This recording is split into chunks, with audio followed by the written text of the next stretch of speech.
On today's Locked On Texans podcast, does Dameon Pierce's running style worry you for his long-term success, and which second-year player will surprise you the most? You are Locked On Texans, your daily Houston Texans podcast, part of the Locked On Podcast Network, your team every day.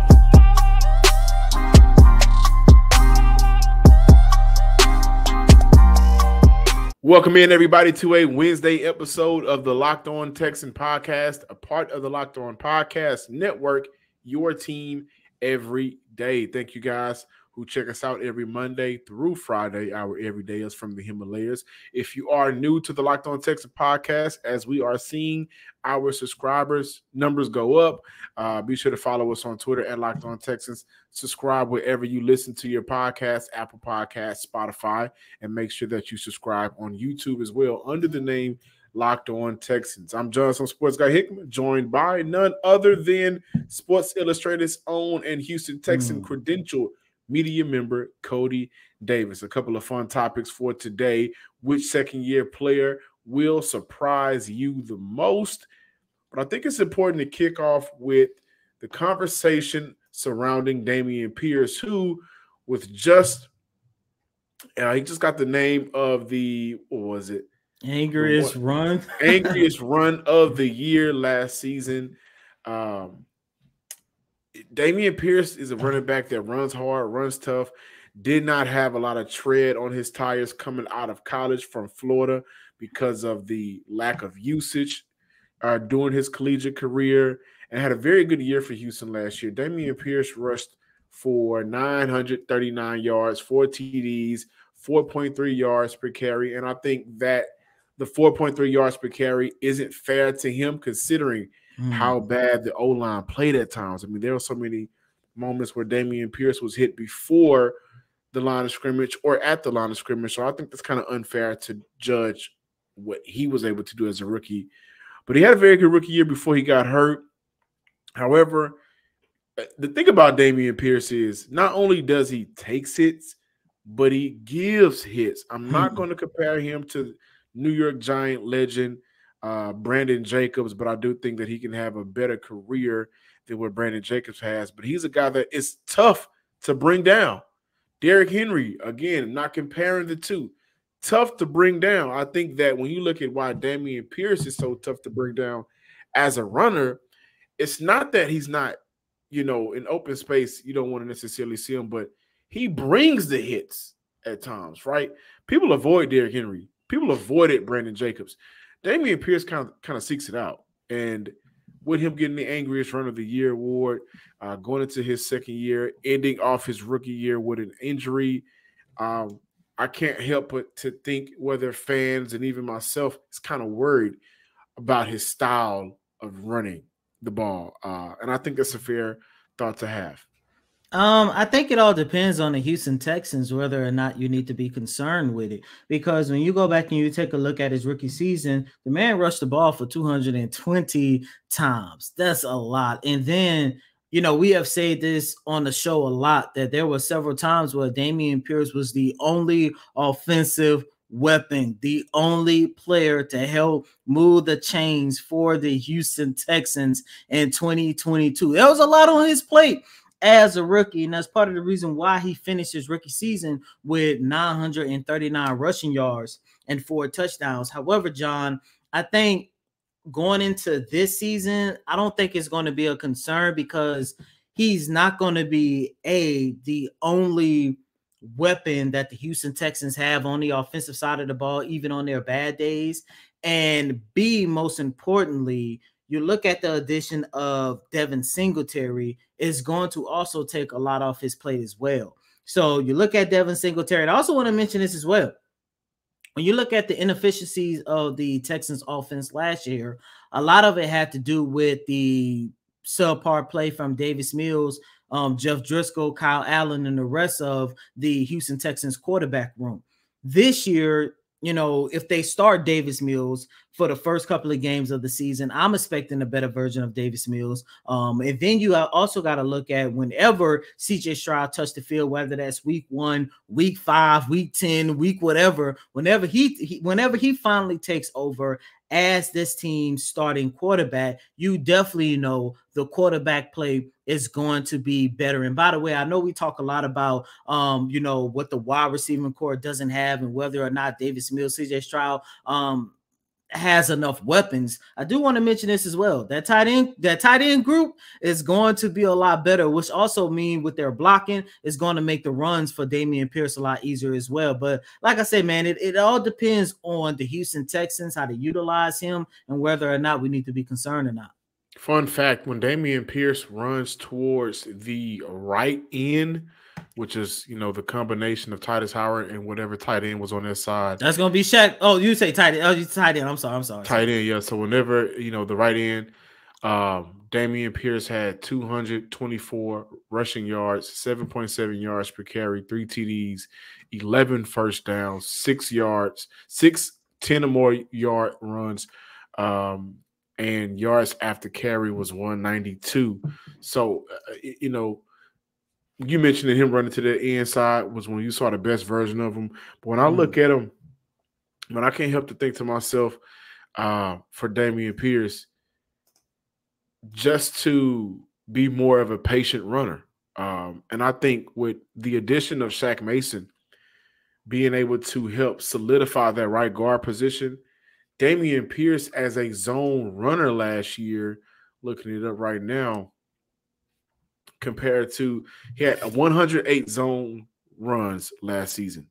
It's pretty effective whenever he ran the ball in the zone scheme. And so I think that solidifying the offense, boosting up that offensive line to where he's not having to take as many hits as he's going to give, because he's going to give those hits. But him not getting hit as much is going to help his style of play as well. And I think also just more time in the NFL, right? He's coming into the league where he hadn't had an opportunity to run the ball that many times. So now when you look at 220 yards, that's something a running back really wants. Danny Barrett, who was happy to have Dameon Pierce last year. Remember, he was smiling ear to ear when you asked him about it. But Danny Barrett is going to have to do a better job of relaying the message of being patient as a runner. And you don't always have to take those unnecessary hits. Dameon Pierce is a running back I think this organization really can see on this team for the next 3 to 4 seasons when they start to make their run at the finishing process of building this team back up. And you don't want to see his career cut short. So he's going to have to learn to be a patient runner and not give as many hits or take as many hits as well.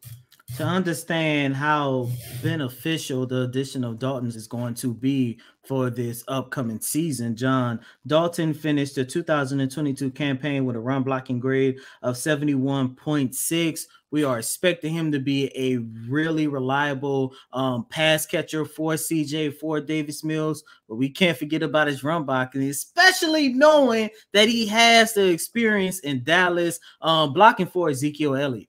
Yeah. Dameon Pierce also has 6 games with 60 or more yards per after contact. 6 games with he was hit, and then he has 60 more yards after that. He's a tough runner. That's a part of his game. He's just going to have to adapt in order to establish longevity. If you're out there looking for a delicious snack, something that can hold you over, which is what we grew up saying in my household, eat a snack so it can hold you over. But if you're looking for something that doesn't have a lot of sugar, doesn't have a lot of calories, you need to check out Built Bar, one of the best tasting protein bars on the market, covered in 100% real dark chocolate, amazing flavors like churro, peanut butter brownie, and cookies and cream. Good for a fuel technique to fuel your body. Only 130 calories, 4 grams of sugar, a whopping 17 grams of protein. While you're out there running errands, you can go and check them out, pick them up at your local Walmart or Sam's Club, or you can still order your specialty flavors online at built.com.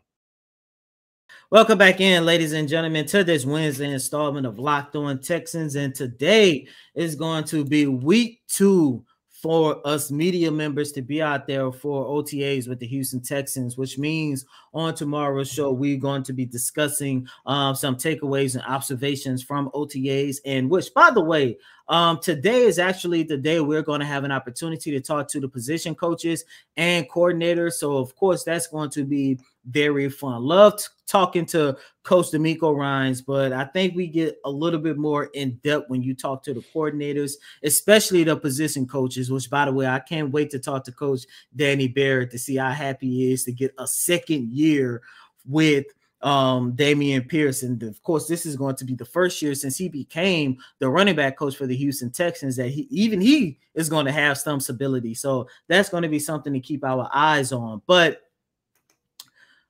of course, with OTAs continuing this week, we're going to have our eyes set on CJ Stroud, Tank Dell, Xavier Hutchinson, the rest of all the rookies. However, John, listeners and viewers, I think it's very important that we don't forget and we need to discuss the sophomore class. And John, you mentioned it.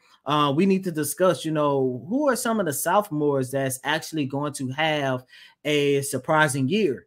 And for me, I'm going with linebacker Christian Harris. I like Christian Harris. The one thing that surprised me about Harris last year, due to injury, he was limited in training camp. I believe missed some, if not all, of preseason. And he started his rookie season on the shelf due to an injury. I can't remember what it was. However, from the very first day he made his NFL debut, if I'm not mistaken, I believe it was against the Jacksonville Jaguars. You saw something special in that young man. And of course, he did a really good job holding his own throughout his rookie campaign. And the one thing that excited me was, let me just say this.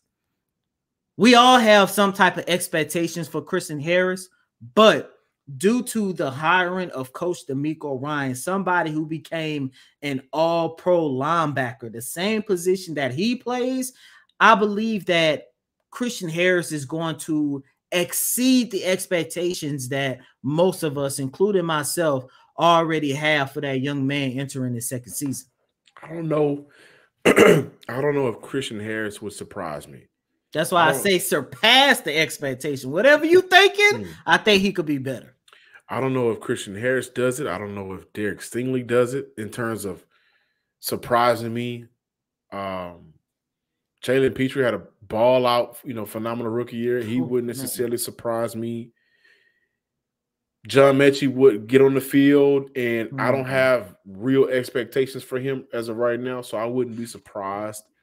But Keon Green is where I think he'd be the one to surprise a lot of people.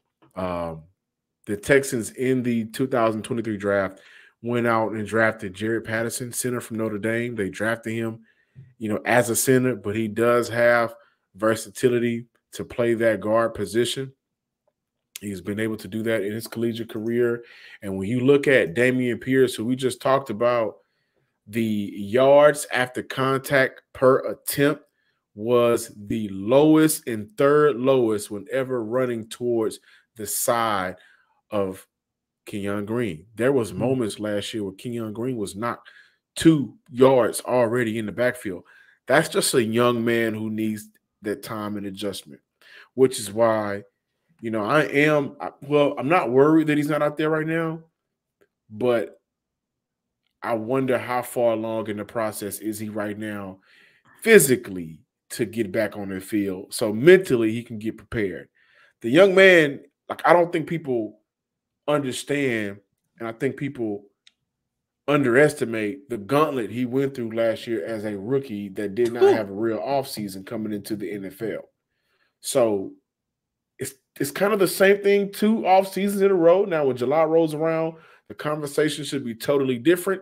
He should be on that field. He should be ready to go. His conditioning should be great, because I want to see the young man succeed, hometown kid. But he is a player that I think at the end of the year, I'm going to claim and say he's going to surprise some people.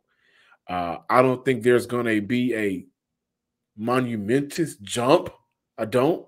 But it'll be better than last year. And he'll give this offensive line, the offensive line coaches, Nick Caserio, D'Amico Ryans, I think he'll give them a reason to make sure that he is in competition to keep his job. I'm excited to see what he does.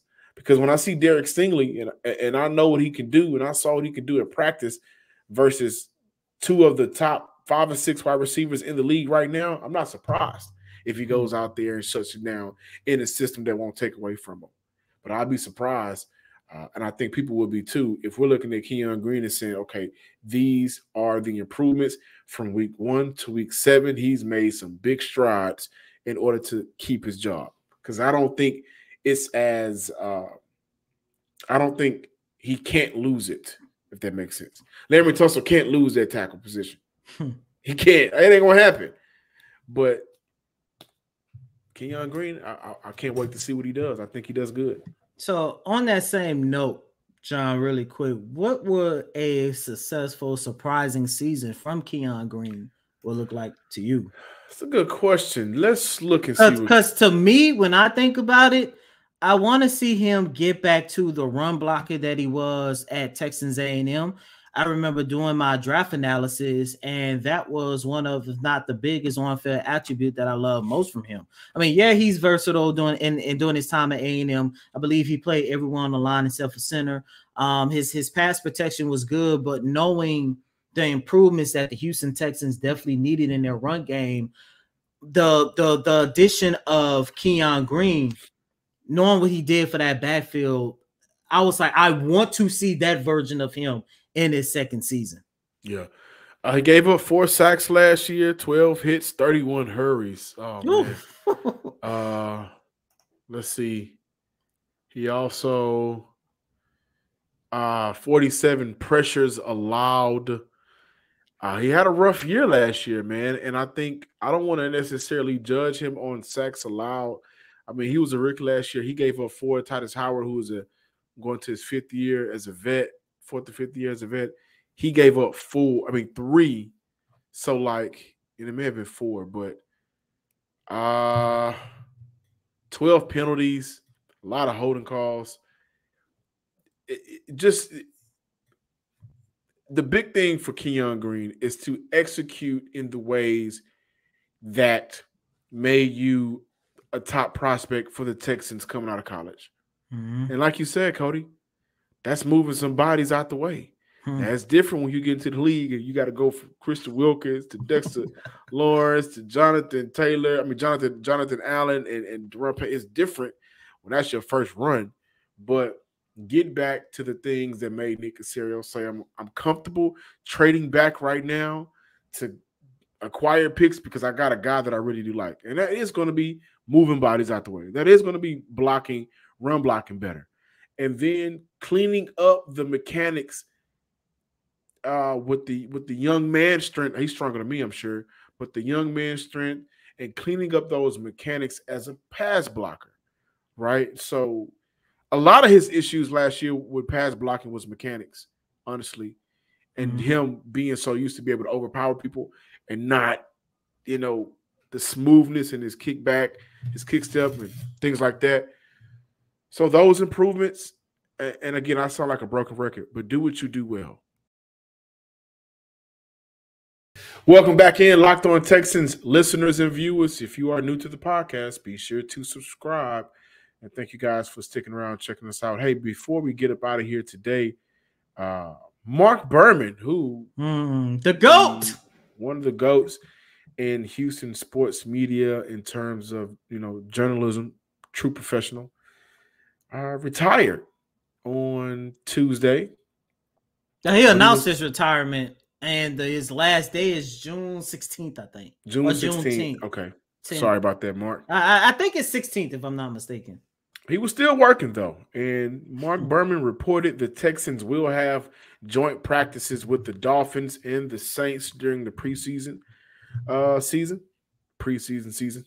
And this will be the Texans' first joint practice since the Washington Commanders. They were the Redskins at the time. And D-Hop gave us one of our greatest moments in franchise history. Oh, man. Did he? By the way, what do you think is more iconic? And it's probably a dumb Andre Johnson. Okay, fine. You already know how it's going. Andre Johnson. Listen, and I'm going to put it out there. Which was more iconic, guys? Was it Andre Johnson versus the Tennessee Titans? Corey, What is his name? Forgot. He got his name beat out of him. Yeah. But y'all know when Andre Johnson took his helmet out and put them paws on him, or D-Hop versus D-Hall during the joint practice on Hard Knocks. Did he tear his Achilles on that play? Oh man, it was bad. But how exciting is it to get preseason joint practices? We are out of COVID. We are out of the Cully era, the Lovey era. We are back into some football that gets. I think this is important for the fans, man. Honestly, this is what hopefully they allow fans to get out there and watch some of their joint practices like they used to. And this is a great way to get that community engagement, fan engagement. Let's get that back on the road. Give them something good to look to. Cortland Finnegan. That was his name. But look, I'm not surprised. We joked about this a couple of weeks ago. They didn't want to take Cully on the road. No, Cully was, they didn't want to take Cully on the road. Lovie Smith probably was too old and grouchy. He didn't want to go nowhere. And of course, 2020, that started the whole optional, you don't need it. Of course, that was the COVID season. But it's going to be really exciting. I think I'm more excited to see the Miami Dolphins one more so than the New Orleans Saints. Only because there's going to be two of San Francisco's prodigies going head to head, and it's going to be fun to see. It's going to be fun, man. I can't wait till preseason. It's going to be very fun, man. I can't wait to see it.